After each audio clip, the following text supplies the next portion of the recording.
You open your eyes, and the battle begins. Not against the world, but against the weight of your own existence. The alarm clock is a declaration of war on a peace you never had. Your body moves, a puppet on strings, but your soul remains pinned to the mattress, exhausted by a race it ran all night in your dreams. The day's to-do list is a scripture of shame, a testament to all the things you are already failing at before the sun has fully risen. And a voice whispers, a voice that sounds suspiciously like your own, you are not enough. You are lazy. You need to try harder. This voice, you think it is your conscience, you think it is your ambition, but it is not. It is the echo of a sick society that has taken up residence in your skull. You are not lazy. You are a casualty. You are a veteran of a silent, invisible war being waged on your mind every single day. The enemy has no face. It doesn't use guns or walls or chains. Its methods are far more sophisticated. It uses inspiration. It uses motivation. It uses the language of freedom to build the most perfect prison ever designed. A prison where you are both the inmate and your own relentless guard. This is the Burnout Society, and what you feel is not mere tiredness.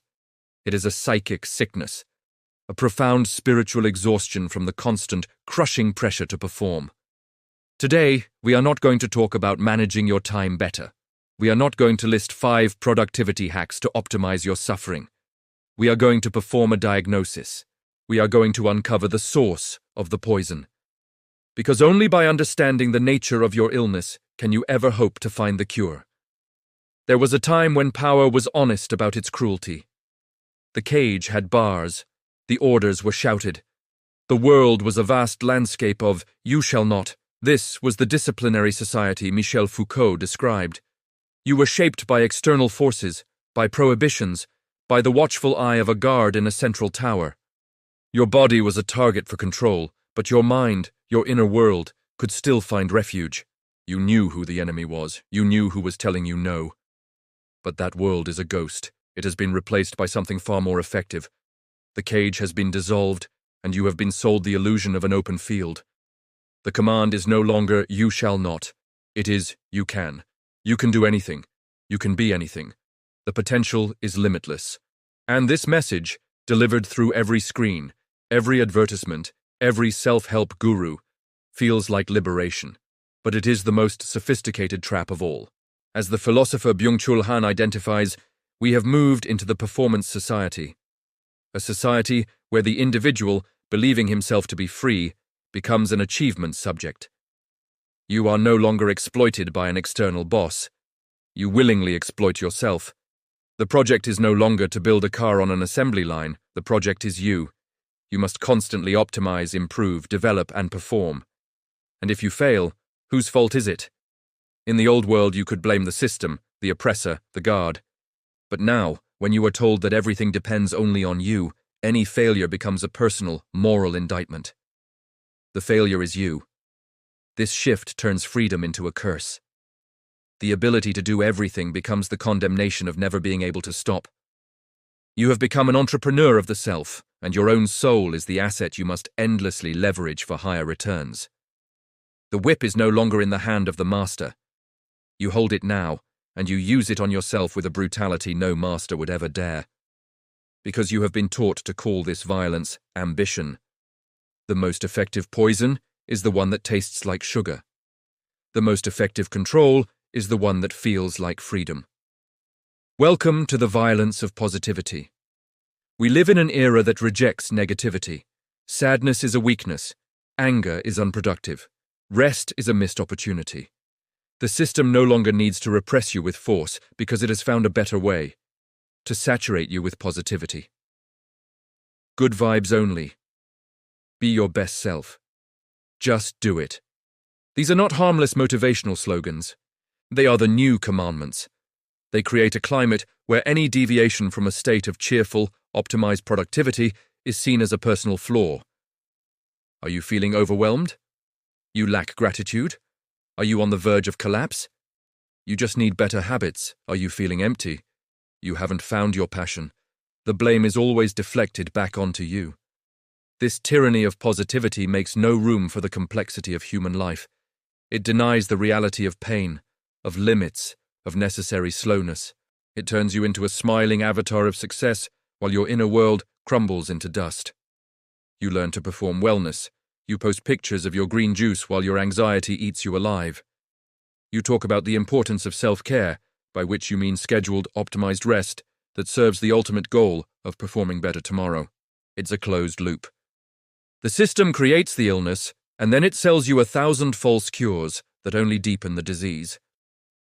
Depression, anxiety, and burnout are the logical consequences of a society that demands infinite positivity from a finite being. They are not a sign that you are broken. They are a sign that you are a human being living in a broken system. A system that has forgotten that the human soul is not a machine to be optimized, but a garden that needs periods of fallow soil, of darkness, and of quiet rain to ever truly bloom. Your life is no longer a story to be lived. It is a project to be managed.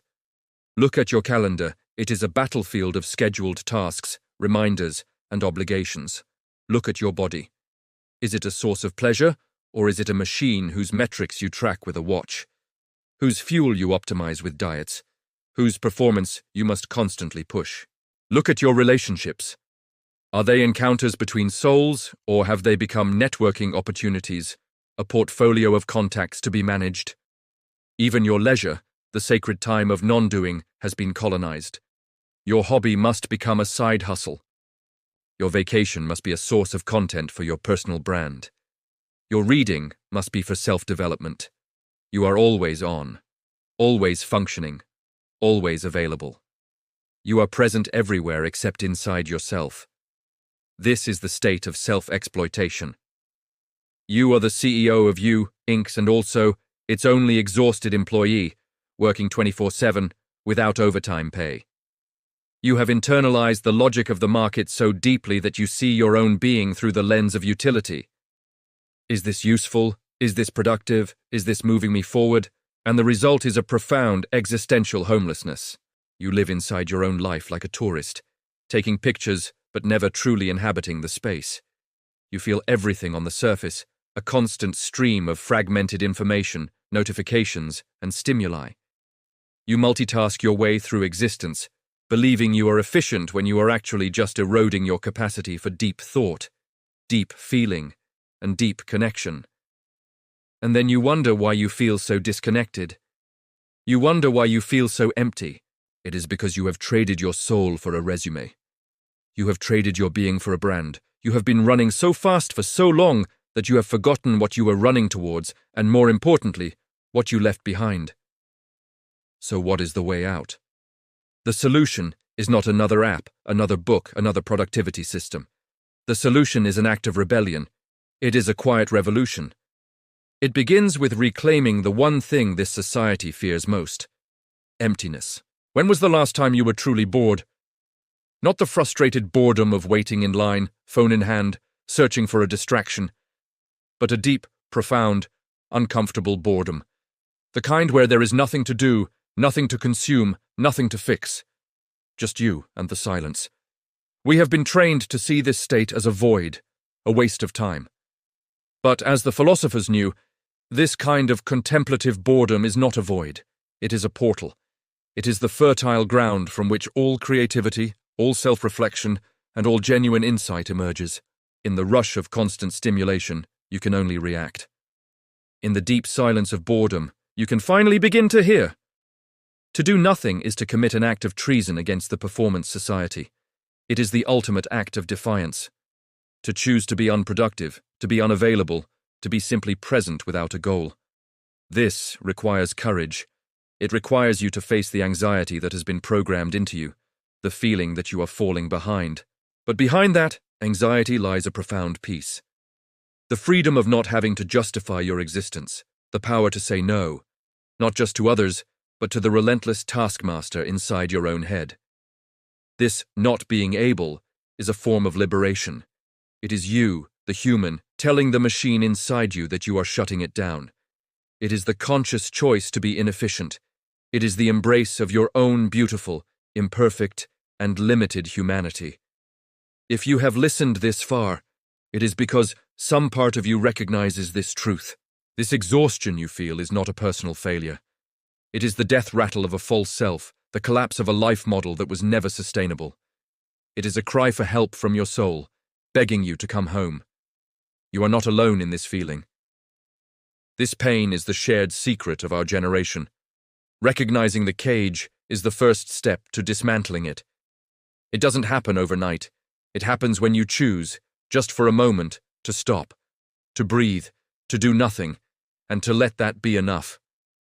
If this message was a key turning in a lock you didn't know was there, then strengthen this act of rebellion. Like this video so the algorithm understands that this resistance is growing. Comment below and name the one pressure, the one should, that you will choose to let go of starting today. And share this to hand the key to someone else who is still trapped inside. This was Philoverse. Now, go be beautifully unproductive.